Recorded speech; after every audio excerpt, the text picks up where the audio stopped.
Hey everybody, Coach Troy here. Now, not too long ago, I did receive my 700 Plus, and I was excited to see if this could pick up the slack where this old thing was lacking.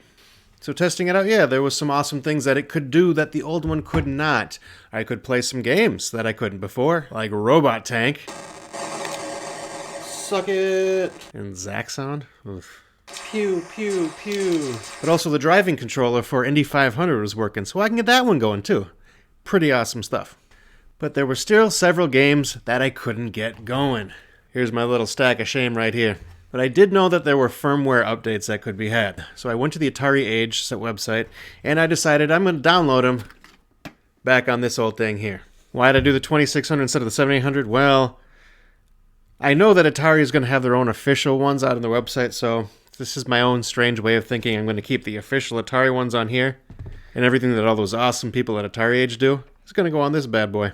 And again, shout out to all the good people at Atari Age. Man, the fact that they're doing all this work, going through, fixing this crap up, props to those guys. That is awesome.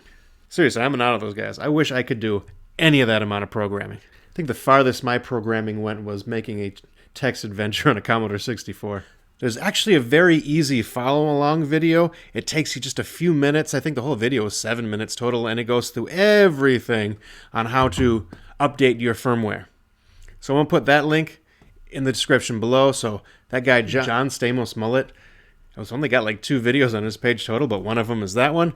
Anyway, that's what I use, just kind of follow along to guide me, as opposed to going through and reading everything. And, you know, I'm a visual learner. Heads up, you are going to need one of these USB to USB-Cs to plug into the back and plug it to your computer. Outside of that, it's super easy. Again, it only takes a few minutes. If I can do it, you guys can do it too. If I can do it, y'all can do it too. Simple. But anyway, was it able to help me with these games that I definitely want to check out?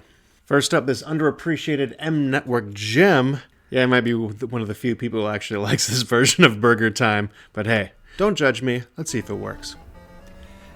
Oh, BurgerTime. Now this is one where, yeah, the HDMI is not doing it a whole lot of favors. I mean, it's not completely abysmal, but yeah, not looking too amazing. There's not a whole lot of color to this game. The sound ain't bad though, you know, the sound is good. Sound effects are nice, and they got that little tune in the background. Not a whole lot of games had music, and this one does, and it sounds pleasant. It's a short loop, but hey.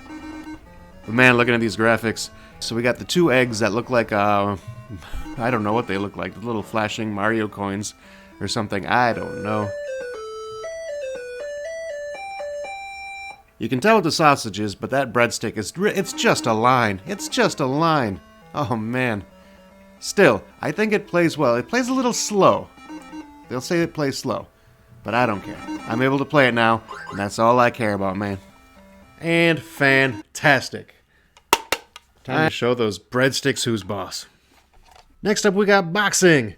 Now, a very strange boxing game, only good 2-player in my opinion, but still want to make sure it works, right? Ladies and gentlemen, the firmware update will try to persuade your purchase with a presentation of pugilistic power and prowess. So this is definitely no Foreman versus Ali, but I will definitely play this over watching that Mike Tyson versus Jake Paul, Logan Paul, whatever Paul. I don't care which Paul. Still, the graphics are nice and contrasting, looks good on the HDMI. Very simple, sure, not a lot of sound effects. No music either. And just 2 minutes to duke it out and see who comes out on top. But hey, I can play it now, so I'm happy. And voila, look at that. Now nothing's going to stop me from socking my monochrome opponent right on the chin. Next up for the 7800 Double Dragon. Again, this one I was a little disappointed because I don't know. True, this may be one of the worst versions of Double Dragon possible to play, but you know, it's not without its charms, and I want to play it, dang it.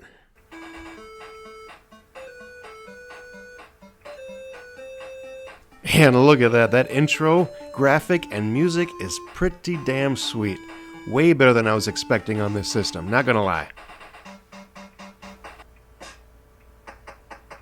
Got a little bit of a domestic abuse entrance right there. But here comes our hero to avenge. Now, is this Bimmy or is this Jimmy? It is neither. This is Shoeless Joe Jackson.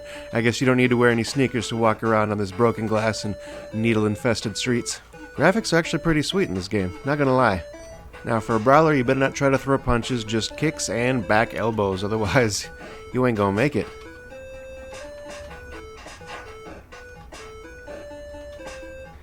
Alright, I said the intro music was sweet, but this loop right here is starting to make my brain dry out.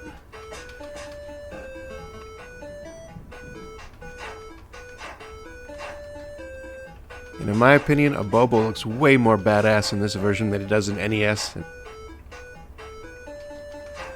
And look at that, in all its back elbow glory.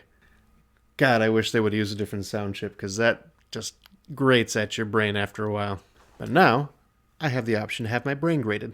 And finally, the big one. Alright, this is the one I've been really excited for, really wanted to play. Pitfall II, The Lost Caverns.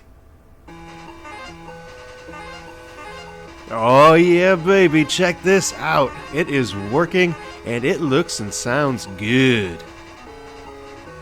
I love that Activision sunset in the background. No one does a sunset quite like Activision. I don't know what it is about this game. The sound, the look, the control, it's just good, man.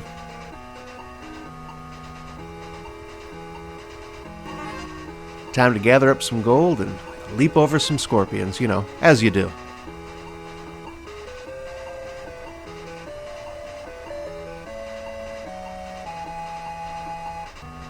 See, now this makes the collecting thing so much more exciting. Listen to that music as it just ramps up, man.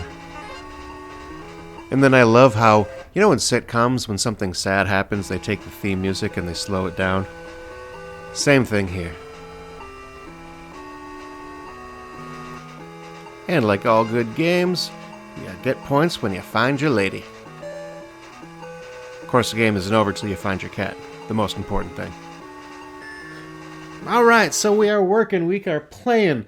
We got this sucker going. Sadly, it's not without its shortcomings. I mean, you can hear the sound quality, which is, you know, one of the greatest things about this game is the amazing sound.